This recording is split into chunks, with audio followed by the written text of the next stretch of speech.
Eile lõppes Kaitseväe keskpolügoonil logistikaohvitseride kursuse kadettidele 2 päeva kestnud väljaõppelaager läbi lume 16.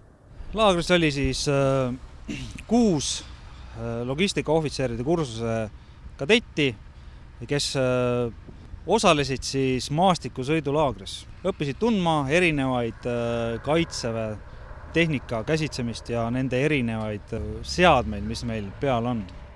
Muuhulgas õppisid kadetid, kuidas on võimalik päästa erinevaid masinaid keerulistest olukordadest. Praktilistest harjutustest tulvil laagris trilliti ka auto vintsimist ning maastikusõitu nii öösel kui päeval. Oluline ongi just see, et praktiline osa, et me ei õpetaks ainult teoreetiliselt kadette, et kuidas need asjad on olemas või kuidas need toimivad, vaid nad saavad selle reaalse kogemuse läbi siis erineva tehnika ise proovida neid asju teha ja edaspidi ka anda siis edasi neid teadmisi teistele. Tulevaste tagala-alaste spetsialistide väljaõppe jätkub nüüd tavapärases rütmis edasi.